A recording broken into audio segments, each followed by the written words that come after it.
Jacobs, better known as the Balance Doctor. And all of our guests that come on, they're either people that have overcome some tremendous odds in their own lives as they balance this thing called life, or they're experts and they're here to share tips and strategies that will help you better balance and manage your life. Grab your virtual seats and let's get ready for some real relevant and relatable content on today's episode of The Kim Jacobs Show.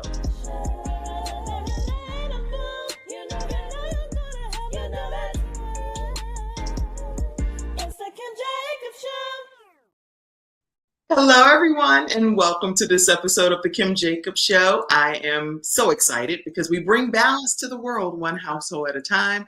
And today we're doing that with our Freestyle Friday expert, none other than Sharon D. Brown. How are you, Sharon?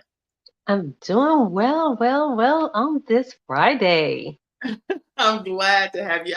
I feel so much better when I'm around you. So I'm like, I don't know, we're right here in Charlotte. I probably could hang out with you only if you allow a little bit more, because it's fun being around you, and I just feel extremely blessed when I experience you and I'm in your presence. Thank you very much, and I definitely feel the same about you too, Kim. Well, everyone, listen. Grab your virtual seats. Let us know where you're visiting in from on this Freestyle Friday, and even some of the topics that you'd like to talk about. Now, we may not know all of the answers to the topics, but guess what? We have our phones, we can Google, and we can figure it out and just have some discussion surrounding some of these topics that really do matter to you, okay? So let us know where you are and any questions that you have or areas that you'd like us to focus on today. I know one thing I'll start off with, and I saw this on an article, and I put it on Facebook a few minutes ago, but there was an article,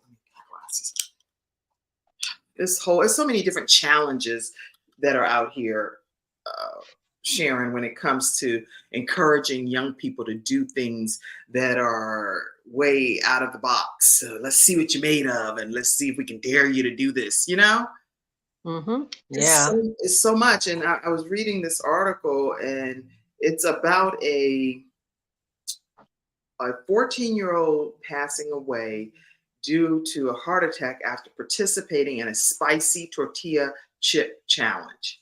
Oh, wow. And the tortilla chip is like this black chip. It's a tortilla chip. It's a single spicy chip. And literally, people are being told, hey, just see if you can tolerate it. But then the problem is when people take this, I'm gonna just make it real personal, forget people, okay? Literally, Jeremiah, my son, did this. He did this challenge, and I didn't even know it was going down. So I'm in another room in the house, and all of a sudden everybody's running. Jeremiah's having a problem. He's having a problem. I'm like, what? What's going on? When you've got a child pass away, you definitely don't need that level of a scare or anything. Anybody relate to what I'm saying, please put it in the comment section. When I went in the kitchen, Sharon, and witnessed him, he was inflamed, flared up, pouring down with sweat. His heart was palpitating. He was he was overwhelmed. Wow. And I couldn't do, it was like I was helpless. I could not do anything except for I just literally started praying for him. I said, there's no need to start trying to chastise him at that point, because what's done is done. It's in your system, and it has to work its way out. Yeah. He was like, milk. So somebody ran and got a jug of milk, and they were drinking the milk, and then they were doing it, all of this stuff.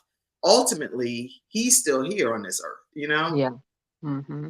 But I just want to know, what are y'all thoughts about these challenges? And it's not even just about a chip, but other challenges, driving down the street and getting out and dancing right quick while the car is moving. I've seen challenges like that on different social media platforms. I'm like, who wants to do that while the car is still moving and you're getting out the car and you're trying to show you what you're made of? What are your thoughts, Sharon? Talk to me. Yeah, kind of one of those things. I'll just say I'm in a stage in my life where I do encourage people and even myself to challenge. However, it's almost like, you hear me talk about being intentional, but there needs to be a purpose for it. And when you're talking about self-care, it's like, how is this going to help me? But also by being intentional is looking at some of the not only the benefits of it, but the other part of that where it can be a consequence as well, and just know that that is real. So that's one of the things that I would encourage people to do, because even though some people do it, oh, it's especially like the ones that you just described, a lot of times people do it more so for fun Right. other than for growth.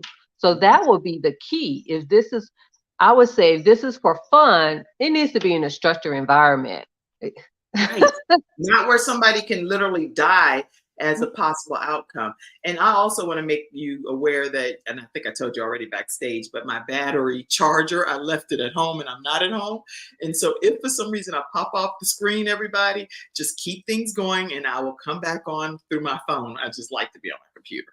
But as you balance life, if you forget your charger, then you're not going to be able to keep it going on the computer.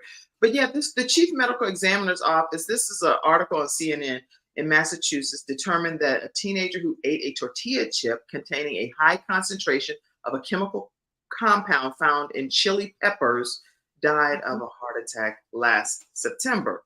And so this whole article is just saying the importance of this one chip challenge when the child ingested it is something that is caused death in this instance.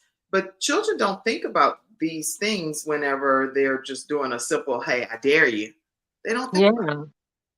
And the thing is too, it can even be where it don't even have to be a chip. And by you saying chili, it reminds me of an experience that I had, and I wasn't even eating. So even in being, it was where my nephew was staying with me, and it. he Mhm. and he loves like hot food, and he was cooking something with some chili in it, and this thing was hot.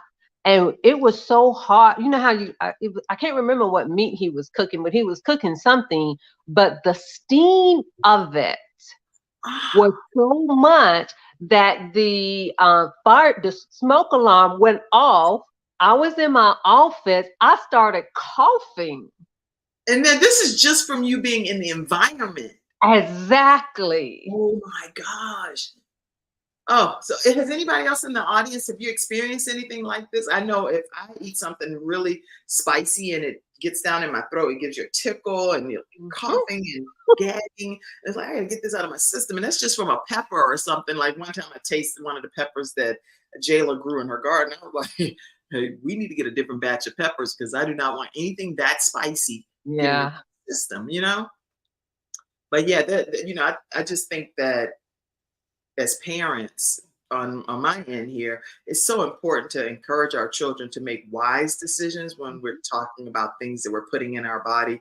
And once it gets inside our body, we can't get it out until it works its course. So Mhm. I just thought that that would be a topic we could talk about for a few minutes to say, what are you doing to encourage your children to be mindful of the things that they're putting into their bodies that could cause, just because of a challenge or whatever, that could cause them to be permanently altered in some way, whether it's paralyzed, whether it's passed away, or whatever the case may be, that could be prevented just by you not doing that, making a Yeah. better choice, you know? Most definitely. And, just by us talking about this, because when I think of self care, I think of it at a deeper level in so many other ways than I feel like most people do. So, another part of it, again, is part of yourself. So, with that, you have the sense of peer pressure and competition.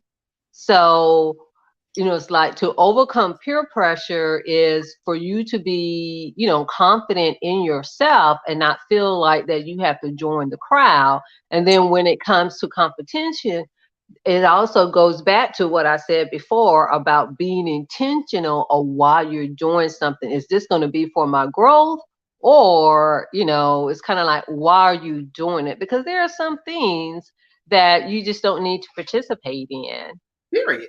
That's it. And it's okay because we're not all created to fit in into some special box anyway. So whatever you believe that God has kind of called you out of Mhm. or set you aside and apart from, it can be for a very beautiful reason. That's for your benefit later. It may not look like it for the moment, but it's something that is about that makes you special, you know? Yeah. And Yeah. okay, so now this takes me to a whole different topic, and we're both single, so you and I could probably relate to this. This 21st century, and I'm sure my battery will go low on some time I start talking about it. This 21st century dating, it's a trip. First of all, I'm way, way, way, way old school because I was married for 28 years with the man for 34. So I was 18 years old when that whole Mhm. situation started. To hear and to see what dating consists of nowadays, oh, I think I might need counseling about it. Yeah. Yeah. What? What are you talking about? Absolutely not. Under no sir, are you cray? No, I'm not interested in that. But I mean, I may be way off. So please put your thoughts out here, y'all. What are your thoughts about that?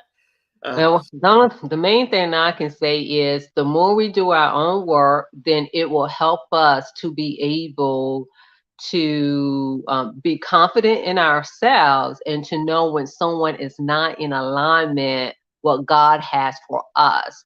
And when I say that, meaning that because part of us in being human, especially being female, because we're always so nice, we have this thing about this niceness. But I have learned niceness can get you, when I say killed, I just say emotionally killed. You know what I'm saying? you know, Hopefully it won't get yeah, you, physically killed, but hopefully those red flags, pop up really fast. But in saying that it can be the smallest thing about someone and vice versa. It could be a mhm, small thing about us, that someone say, oh no, you know what I'm saying? And that's okay because yeah, someone could be like a good representative. You know what I mean by that. right. But there can just be something about that person that just doesn't click. And Mhm, so that's okay. mm, That is okay. And that's where our self-care comes into play, where we can be okay with that and not think that we're being so picky or something. Because again, when you're talking about your soul and your spirit, right. all of that is going to come, it really shows up and it really is repel Mhm, people because what I've learned is, oh, that's what I was fighting against. I was fighting against what was not in alignment with myself. And again, it can be a small thing mm. and it's okay. That's right. Natasha Halliday's back there. I'm gonna pull you in, okay, Natasha? All right. Yeah, yeah, we're having some hearty discussion, Natasha, about being Hey, single. Hey, how are you? not Hi. bad, thanks. How are you? Doing great. I already told Sharon that if for some reason my battery dies, I didn't bring my charger with me, so I'll have to go to my phone and then come back on. So y'all keep it going if that's the case. But Okay. we just talked about this one chip challenge and how there was death associated with that for a 14-year-old. It was on an article on CNN, and I was telling them, I saw that yesterday. what are your thoughts about that, right quick, before because we talked about dating. So Well, I think what's disturbing, one, why people selling chips that could kill people. Now, I'm assuming that part of it is how the volume that was consumed. mhm, But I think what it also points to is we have to encourage, especially from a young age, independent thinking mhm, and not just following the crowd because we can actually get ourselves killed by doing just what people say to do. We don't know where they got it from. We don't know what logic they have behind it, what research. If, like, it's just, it doesn't make sense. The whole way that social media has all these challenges now, it's disturbing that's right. because everybody's just hopping on the bandwagon. And I think what it does is it makes you feel included, but you continue to sacrifice your ability to think independently. And Perfect. what I think young people need to be encouraged to do is say, okay, what's that about? What do I think about it? Does that line up with who I am? Which means they have to be thinking about who they are, That's right. and then make choices out of that. Very Not well just do it said. because that's the trend. Yep. There you have it. So then now you chimed in on the one chip challenge, but then now we transitioned to this whole dating world, right? And I was saying that I am not from this world. I don't know what to say. I'm just not Oh, of be this grateful, world. girl. Be grateful. But not because It's I'm better or anything. It's just that I did not, I could never have imagined that this dating scene out here right now in these streets is definitely more of the online dating. It sounds like the women being a little bit more aggressive, assertive, and gosh, it's overwhelming to well, me. So the whole idea about the swipe left, swipe right, and that kind of thing. It I know you have to vet because you want some level of attraction, but I right. think it takes it superficiality a step further. I, I think, and you know what? And I'm not. And please, now I say this, and then all what if one day I end up being on a dating thing? You know, and but I, I'm not saying that it's anything wrong with a dating site because there are some people that have got married and they are loving each other and having the best time of their lives, and they met through these online dating apps. So Mhm. tell me, you guys in the studio audience too, are you for the online dating apps? Are you against it? How do you think people should be dating in these streets in the 21st century? Because Sharon, thoughts? I would just say when it comes to the dating apps, and I'm not including that specifically because what I have found is that whether you use a dating app, whether you're introduced through someone or you're meeting someone yourself, you still would never know. Yeah. You know? And so, in all ways, it's still about taking care of yourself. And just like I said before, do the self work so that you can be confident in yourself Mhm. and, in alignment what God has for you. And to be able, Okay, that's some again, even if snaps. it's the smallest thing that is not in alignment, because I think that's where a lot of times people struggle because we may attach or like something about the person, but there can still be something. Now, for some individuals, you know, it can grow, you know what I'm saying? But it depends on what their work is and who they are in their vision as well. And so it really kind of depends on what it is. So again, when it comes to those three things, especially the way that the online dating thing is now as compared to 15, 20 years ago. I mean, it's so much more. But Right. then also what I want to say is that because Kim, you had mentioned something about counseling. But one thing that I would even encourage people to do, because there are individuals who specialize like in dating, like Right. with Dr. Tart and his wife, Mecca. They do marriage retreats, but they also do some dating things. I know they have something coming up as well. So Mhm. I would encourage people that because I'm kind of like you, me in these streets by myself, I don't know. I think that is way too so, advanced. so I feel like a whole child, like I'm in high school or something. I'm like, this is a lot to process.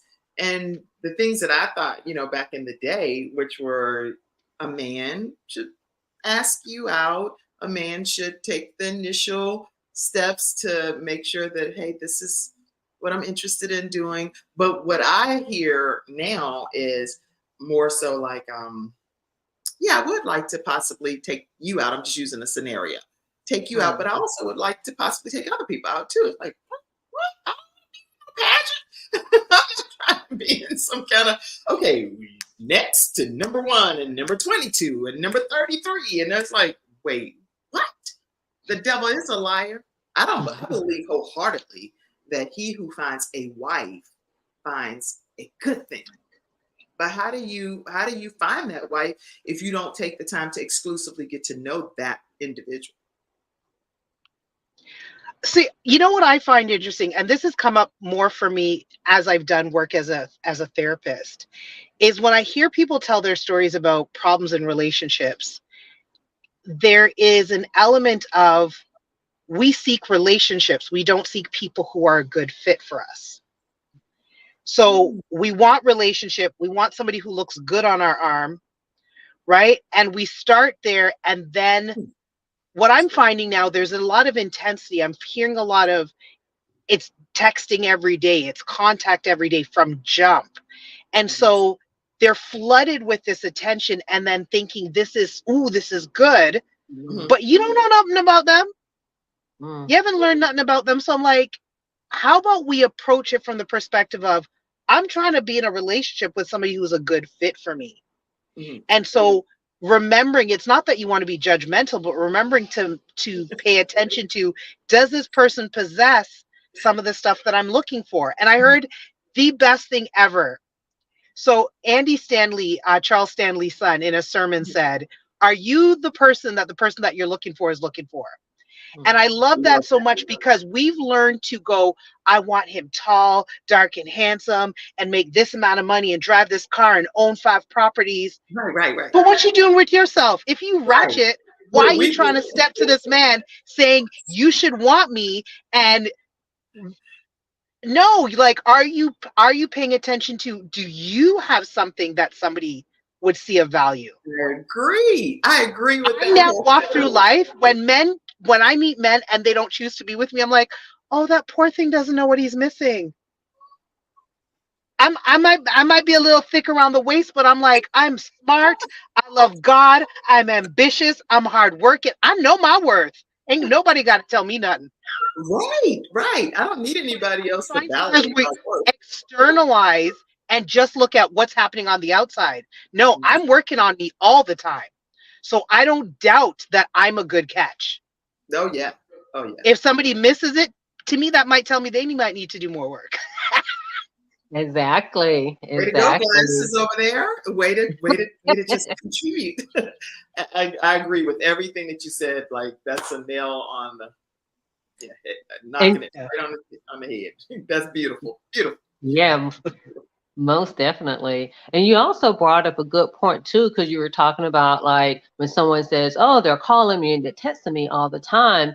And what that reminded me of is that sometimes we don't even realize it. And again, because it could be something unconscious, that they get attached to that, which it may be an unmet need, that they may have, in that sense that, may not have gotten enough hugs or enough hellos from their parents, or, because innocently, when parents essentially work more than one job, it can be an unintentional, abandonment, but there are some attachment issues that come to that. And that's why I tell people it's just so important for all of us to really do our work.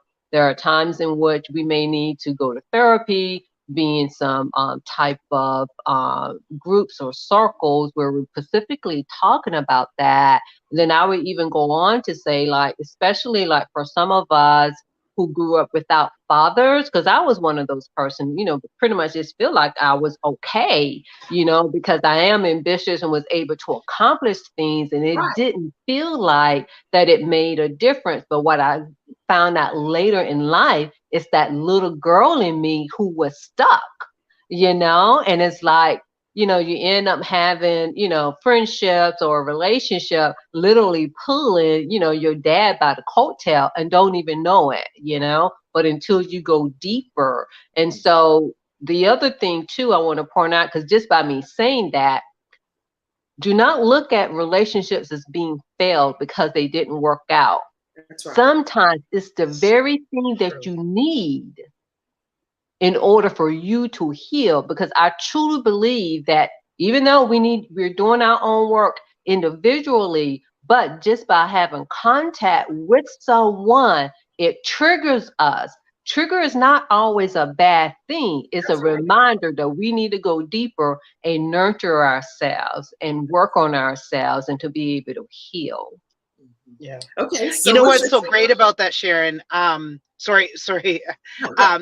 And what I love about that, I think that ties into what we're talking about with the social media trends, because what I think about when I listen to people talk, we also buy into concepts about relationships. So one thing I hear women say a lot is, I lost my investment. I invested in this. But I'm like, if you're investing in yourself, every relationship that doesn't work out, hopefully you're learning something. You're learning what doesn't work for you. You're learning what works for you. Hopefully you're paying enough attention to yourself to learn what you're doing that's not helpful or healthy. And you Mhm. take all of that forward. So how is that a loss of an investment? That's I right. think that is the very essence of learning. Is we, like, as a therapist, I'm always telling people you're unlearning and you're learning as you go. And that's how we move into the healthy place. That's good. That's good. And Justine Hilliard, Lady Justine Hilliard says, say that, sister girl. She says, say that, sister girl. You are right. And I see you tagging people as well, Lady Justine. Thank you so much for your comment. So answer this, guys. Do you feel like you should be assertive in saying what you want when it comes to dating? Or do you feel like you should just kind of lay back and be like, I know you can tell if I like you or not, or I don't know. I don't know what the answer is. I know with me, I'm direct. I'm pretty direct. So you would ask So somebody out on a date? no, I'm not saying I would necessarily ask somebody out on a date, but I'm trying to shift things in terms of, I find we're taught sometimes to be passive in terms of, Mhm. he picks the place, he does that stuff. And like, I want to be asked out. But where I'm direct is, one, I bring up the things that are of value to me very early. Right. So I'm like, if you're not saved, sanctified, Holy Ghost filled, water baptized, you're not even an option. Because I've dated outside the kingdom before, and the Lord, I feel like if the Lord were petty, like I can be sometimes, he'd be like, see that? Like, what did I tell you? Look what you done done. So like, I bring some of the stuff that are deal breakers up for me pretty early, because what I found was when I didn't bring them up early enough, I was battling between my feelings for them and my Mm, values. And if I bring it up early enough, I can say this is not a good fit when my Mhm. feelings aren't going to try to tempt me to do something that's not good for me. Now, I mm. That say is that, so but I need to good. mention Woo! I'm 49. I didn't learn that in my 20s. I didn't even learn that in my 30s. Like, it took me some time. I was probably in my late 30s when I started to get some of that understanding. So I'm not saying that this is like I was born with this. What this is, years of going, you got to figure this thing out. Right. And I'm single, so I've had to continue to look at it as I age because I've had more time to look at it. So that now I find is what's helpful, because I'm going to guard my heart, but I'm also guarding their heart. The last person I dated, we didn't date very long, but some of the deal breakers came up later, and so when I was like, okay, then this isn't going to work, it was harder on him. Now I could have pretended and strung it along because it was nice to have the company, and it was nice to get, those cute text messages and have somebody to go for a walk with, and dates, but come on now. And then Wow. what? Right. Mhm. Because where So is it now going? I'm What are learning you to dating for? to operate with wisdom. What is the Yeah. dating for? Is it, I mean, because to me, the dating would lead to something. If it's not leading to anything, then that's just a complete waste of time. Because I don't need a bunch of extra buddies in my life right now. I already have friends. I don't need a bunch of male buddies. But I think even that's something to vet. How does Mhm. one understand dating? Is dating leading to something? Is dating how we get to know each other? Is dating just something to do because right now I can do it with you? Like, even having that understanding, because I think this is one of the reasons we end up getting hurt in relationships. We don't Mhm. ask poignant questions early on. And I know people think, some of my friends think like, you're a tough cookie, but I'm like, but guess what? My heart has not been broken based on my own misuse of my heart. I'll take responsibility where I created my own heartbreak because Mhm. I didn't do certain things. Right. Right. So now I'm just like, no, sift through this stuff early. Mhm. Okay. And people sometimes, I'm sure, are very upfront and honest. So there are some people that are willing to tell you, I'm doing this and I'm doing that. And then at that point, you can make your own informed decision. So it's not like everybody's like trying to get you or down to download, hiding behind your back and doing some dirty stuff on you or anything like that. there are some people that are very upright in their communication and saying, I'm not interested in this, whatever this is, fill in your own blank. Or I am interested in this. And, and along with that is for individuals to be honest, with themselves, because people can be upfront, and sometimes it can be this, I'm not going to say false belief. Sometimes it really can be, you generally feel like you can be acceptance of that, but somewhere down the line, whether it is in your values and your principles, or you just figure out that's not your cup of tea. But I will say, once you know, and this is for both parties, that something is not your cup of tea, you need to be able to verbalize that to the person as soon as you recognize that. Because again, it may not be day one, may not be day two, but whenever it is, do not allow it to linger on, because it's a disservice to yourself and to the person. And we're talking about souls here as well, and guarding our heart. It's our heart and our soul. So, it's definitely about looking at things, or looking at things early, and then looking at things different, because experience will allow you to do that. Well, there So you well have said, Sharon. Huh? I was just saying, so well said. I love what she said. I love everything that both of you said. So I Yeah. think it's absolutely beautiful, because a lot of people, even if they just encounter and experience you all in the dating world, they would be able to benefit and prevent some kind of pitfalls that could happen in life. So thank you both for sharing. All right, y'all, listen, I see you, Shirley Murphy, Madam Shirley Murphy. She's always over some major projects globally, and just want to welcome you to the Kim Jacobs Show. All right, all right. Next, let's go ahead and talk from today's topic of having our Freestyle Friday experts here. And we have Natasha Halliday. Take it away and tell us what you'd like to talk to us about today. So today, because again, May is Mental Health Month. So today I wanted to talk a little bit about burnout. So I do public speaking. I talk about mental health resilience. Burnout's one of them. And I was a healthcare worker in hospitals. I worked in 5 hospitals over 21 years. So I have been acquainted with burnout. And even outside of that, I spent some time with burnout. And I like to dialogue with people about it, because we're often already part way into it and not necessarily aware of it. So burnout, a lot of people think, is being tired. Yes, being tired is part of it. But when you think about, to really understand burnout, this is kind of the way that, because people are like, how do you get burnt out? Well, you often are tired, fatigued, stressed, and you keep going. Right. So I want people to think about burnout like a repetitive strain injury. That's an emotional, mental repetitive strain injury versus a physical one. Because like repetitive strain injuries are, if you think about an athlete, they might continue to play even though they know they have a sprained ankle or something like that, right? So sometimes we know there's damage and we continue doing the thing at the level that created the damage, or will not allow the damage to heal, right? Or allow the injury to heal. So when we think about that in our emotional state, in our mental state, a lot of people are experiencing this in the workplace or in life in general.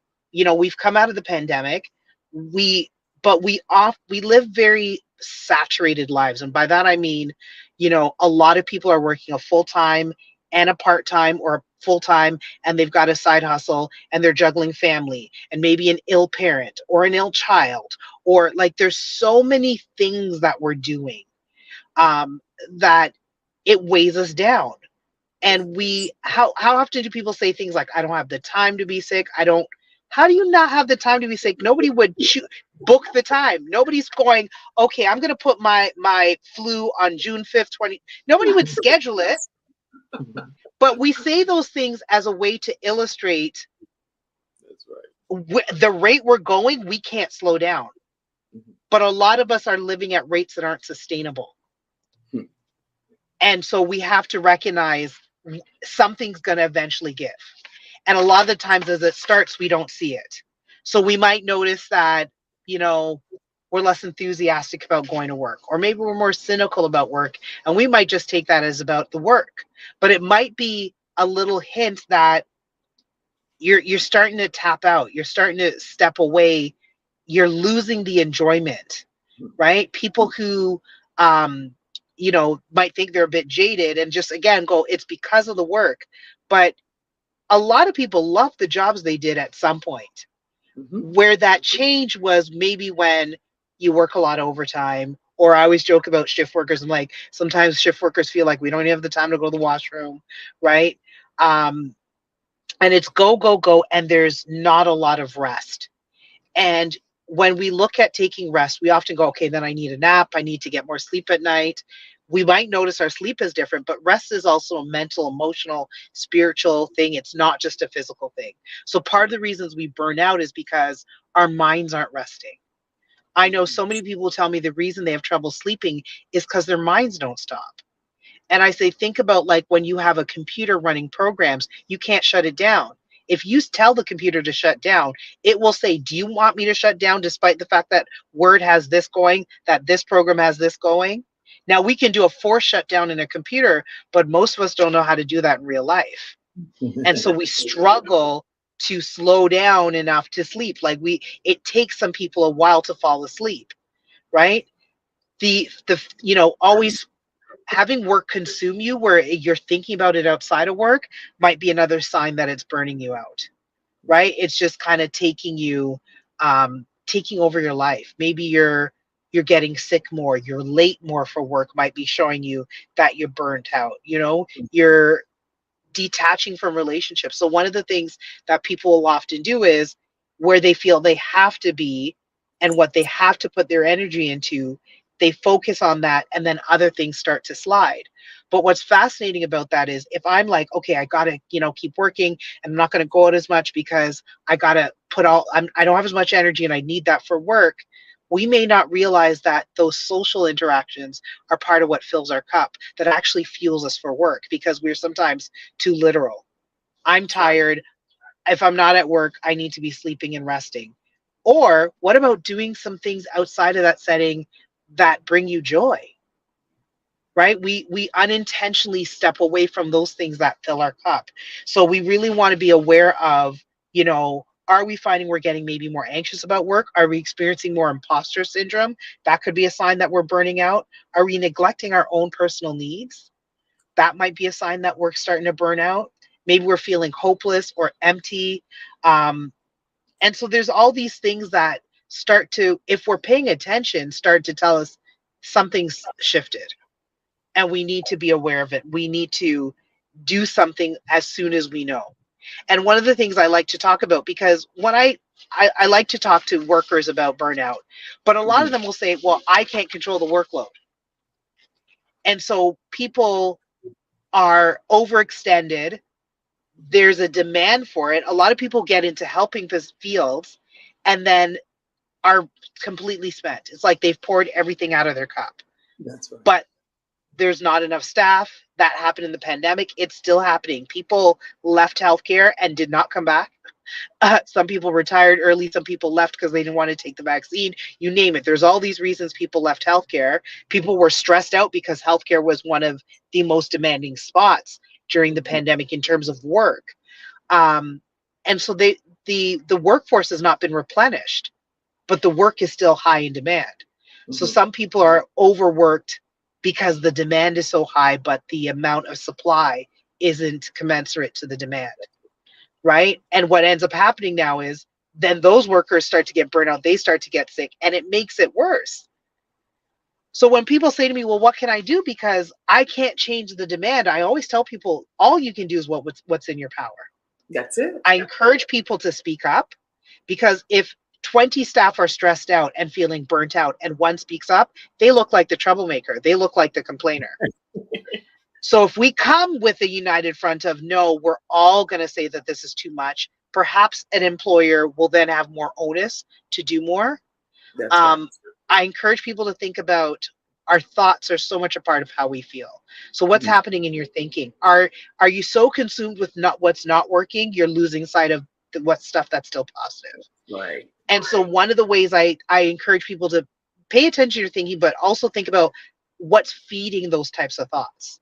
I know when I've worked in certain settings, I've had to step out of the lunchroom at times where I'm like, if I stay in this conversation, I'm going to leave in a worse mood.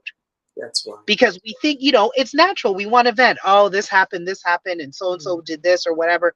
But we don't necessarily realize is we're pouring in more and it's weighing us down.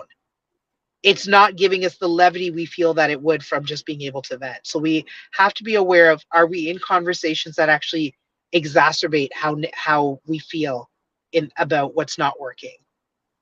Right. So looking at how that affects your mindset. Another thing, something that, each staff person in any setting, what can you do to build morale? And I tell a story, and it's so funny because I told this at a conference I was speaking at last week, and somebody laughed that for so long we had to like pause. She just laughed her head off. But I was working in this one hospital, and we decided on our lockers we would put, instead of just named plates, we just did it with paper, and it was envelopes so that you could insert notes. So it was like, thanks for staying an hour later. Oh, I really like that group that you ran, because we were working with mentally ill youth in that setting. And so that was one of the ways we were boosting morale, because we were offering feedback that if you didn't think of in the moment, you still had an opportunity to do. Good. So our boss also decided, I'm going to then also use it to leave notes, like, don't forget to do your timesheet, whatever.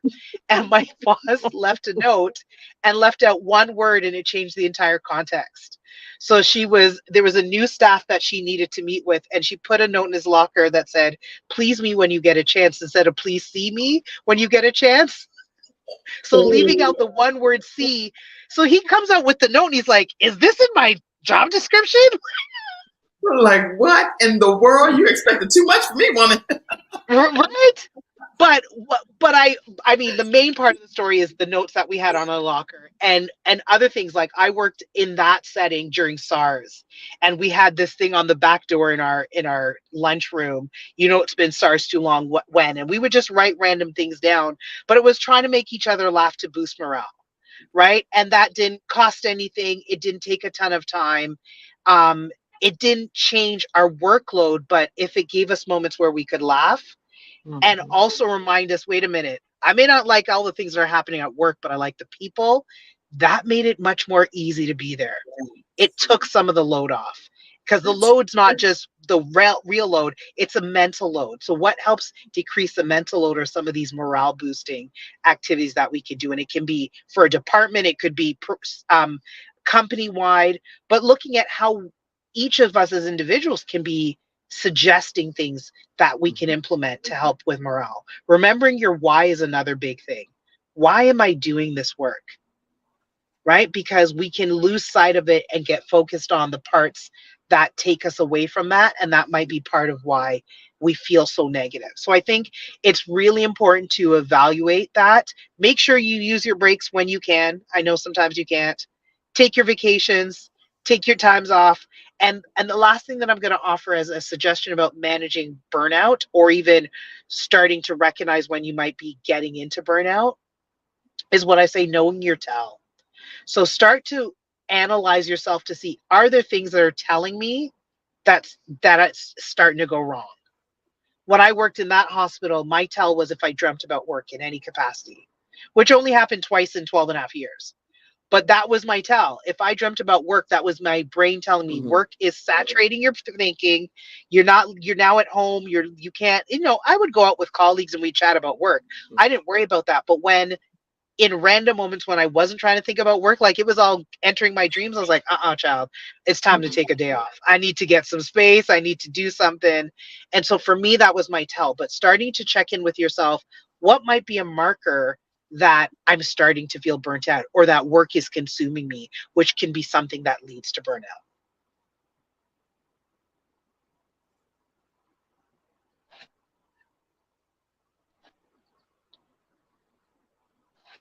And that was so good.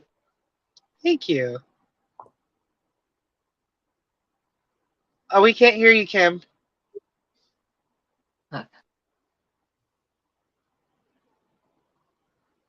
Okay, she's talking, but I can't hear her. Yeah, she must not be able to hear us. Yeah, I don't know. But she did say her device, like, but she didn't cut out. Mm-mm. Well, Sharon, what do you think about burnout? Let's just keep going. I know.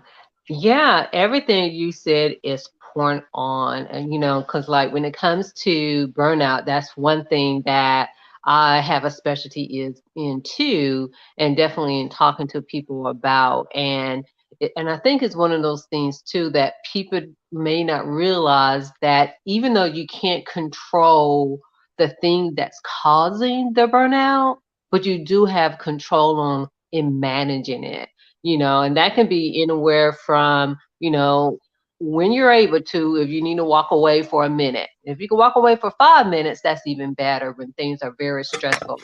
Because I too have worked, like in an emergency room too. And there have been times, it's like I loved it to death, but it's crazy, crazy busy.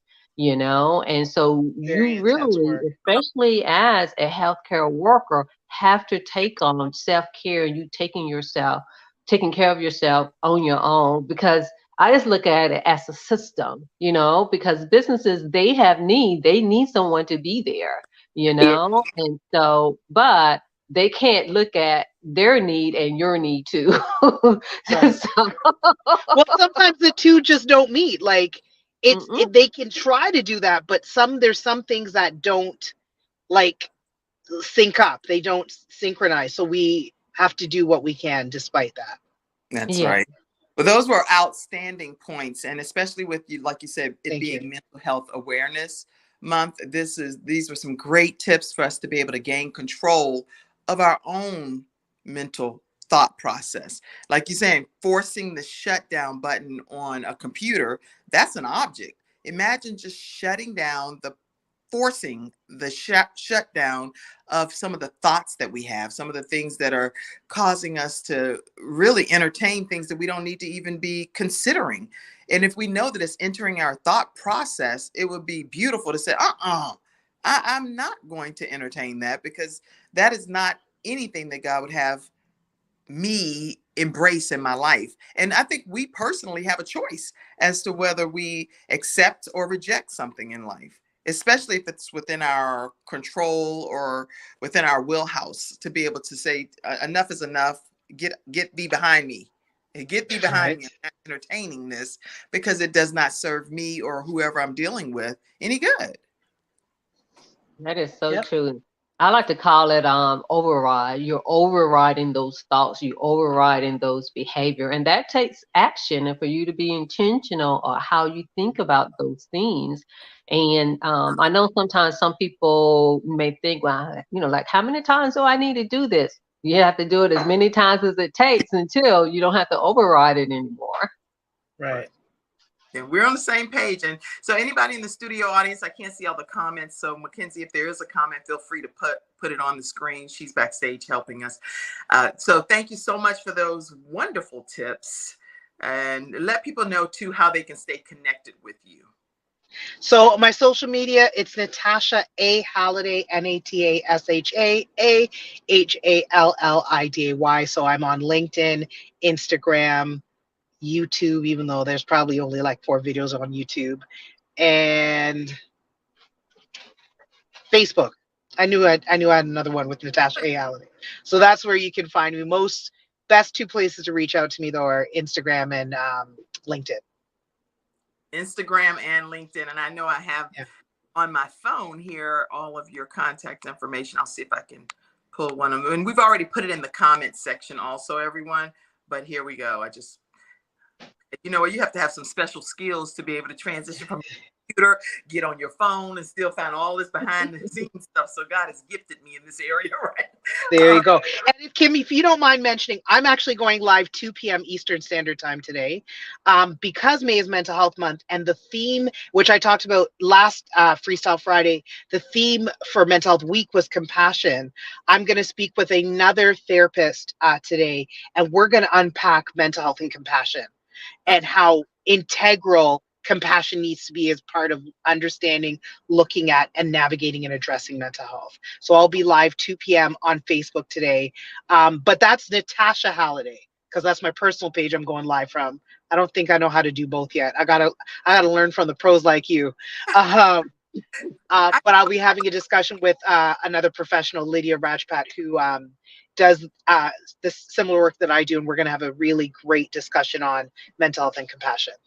Excellent. I think that's going to be a beautiful segment, especially integral. Like you said, just integral to be able to have integrity when you're dealing with people with compassion and keeping it from the perspective of what are we required to do? Don't worry about so much about what other people are going to do on the receiving end. Only be accountable for what God requires and holds us accountable to do, which is to do the right thing by other people and do unto others as we would have them do unto us. Now, that doesn't mean that they're always going to do unto us that way, but still, we should be striving to be peacemakers in every situation. Anyway, this is really good, Natasha.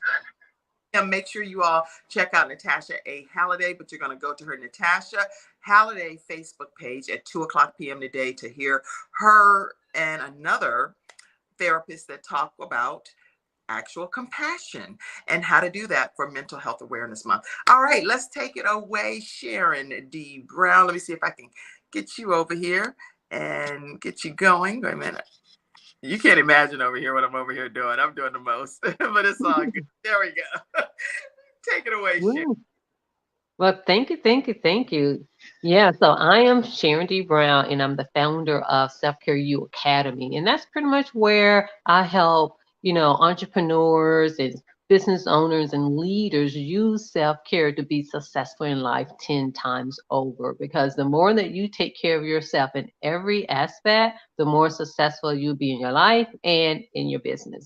So, what I wanted to focus on today is to pretty much talk about the repetition of doing something, especially doing something new. When you want to either like have a new habit, or you have a task or project, or whatever that new thing is that you want to change. A lot of times we talk about it takes 21 days to change a behavior. While that is true, but to go a little deeper inside of that, you kind of need to know why and what to do. And even when it comes to the 21 days, I would say it really takes more than that. It really takes like 90 days to be solid in that new behavior.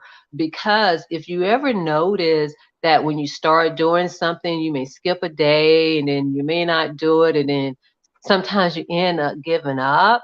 But that is because it's not a part of you yet. And that's why it's so important for you to be able to do something again and again and again. And for people who play sports or who play an instrument, they are more aware of this because you got to practice. You got to practice.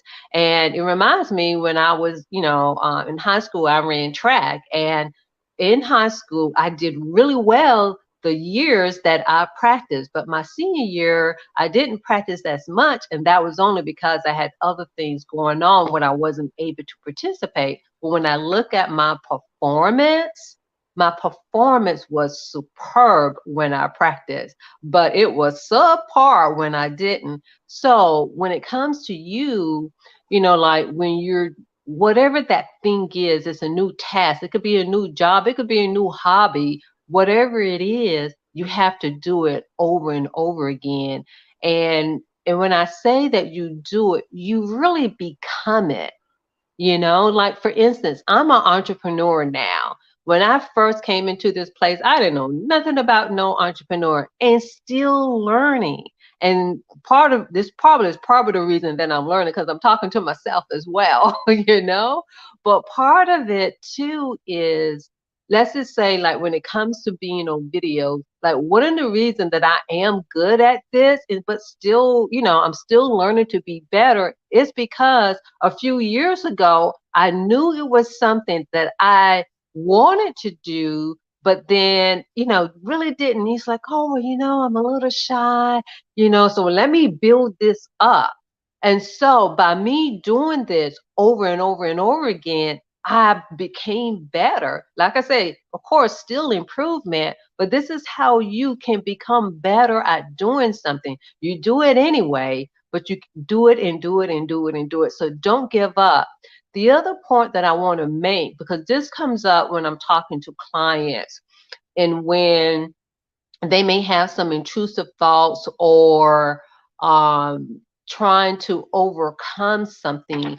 And when it comes to the mind, the body, and the spirit, it all works together. And so what that means is that even when you want to do something and you even know your why, but if you're not actively doing it, it's like our subconscious is saying, oh, well, you don't want this. Right. So you have to overcome that. But the only way to overcome that is to be able, like for me, to be able to show up, to be able to do more videos. And so like whatever that thing is, the task, the habit is really important for you to do it again and again. And then also when it comes to repetition, I don't know who said it, but pretty much they say if you want to be an expert at anything, you need to have 10,000 hours. And I say 10,000 hours, 10,000 repetition. So one of the things that I tell my clients so that they can give themselves some grace, because sometimes they may not always understand why certain things continue to happen or why certain thoughts, or they're not able to overcome something, even though it could be the counseling and all the intricate things that happen in that. But when you really understand the mind, the body, and the spirit, and I always say it's kind of hard to completely verbalize because they work together, but it's the part of us that is doing as we are becoming the thing, not even the thing, but becoming the person, and to overcome the resistance. Because the other thing is that sometimes we'll have intrusive thoughts is like, oh, well, where you're no good at doing this, but look at this. Like, for instance, one thing that I notice is that when I speak and I'm trying to be more aware of it, it's like I smack sometimes. It's like, and that is just an observation. And so it just means you're being intentional and paying attention to yourself and say, okay, how can I course correct that? It doesn't mean you're a bad person, but if you stop, that's the message that you are giving yourself. So this is where our action can play a part of us. So our internal sense of like keeping us safe will have a big resistance. It will pretty much flag it as a danger, like, oh, no, stop. You don't need to be doing this because you're uncomfortable. But the more you do it, the more you embody it. And then it helps you to have pretty much confidence, make you feel good about yourself. But it also helps build resilience because you are telling yourself that you can overcome something. And sometimes I think that's why sometimes we can give up on things in life at times.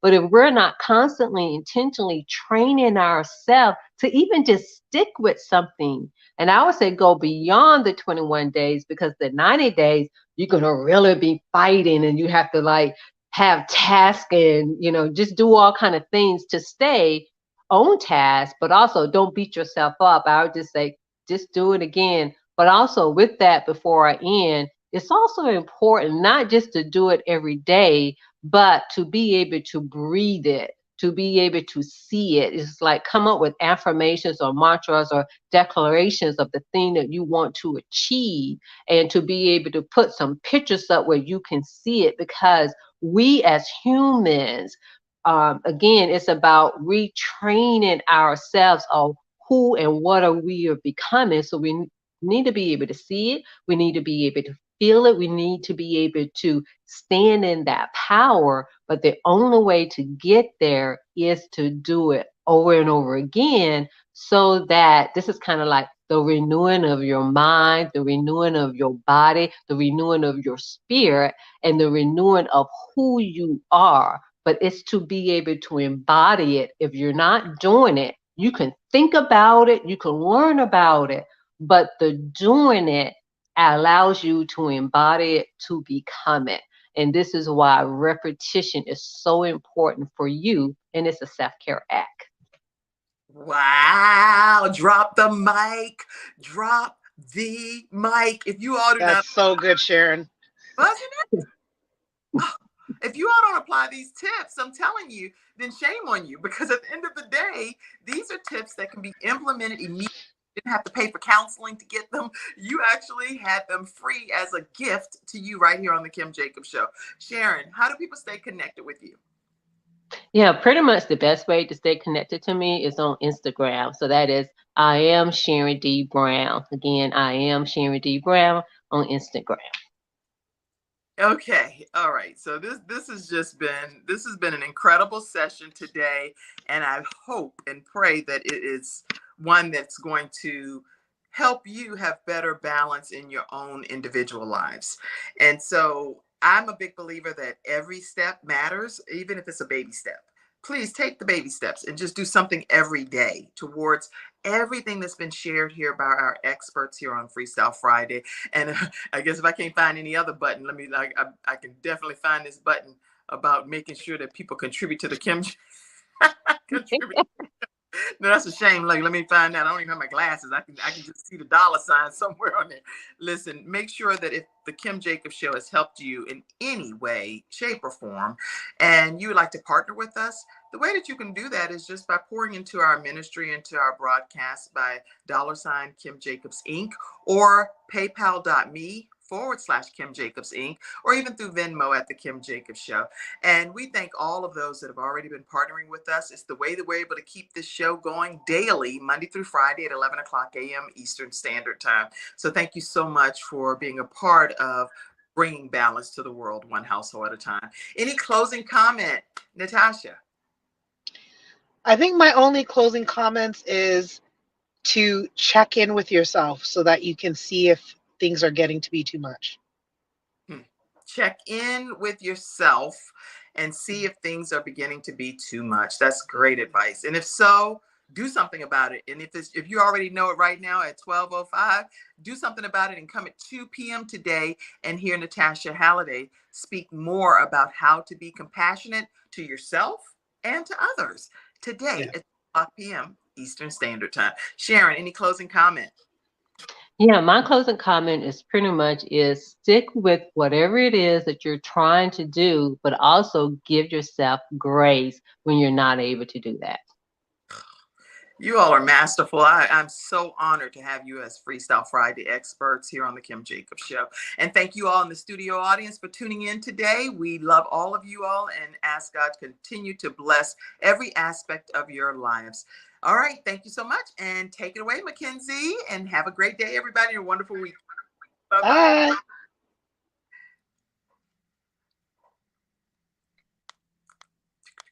Bye. Thank you for tuning in to Mackenzie gonna take it away for us. Thank you for tuning in to today's episode of the Kim Jacobs Show and for being in the virtual studio audience. Your presence truly does make a difference, and I look forward to you bringing your friends and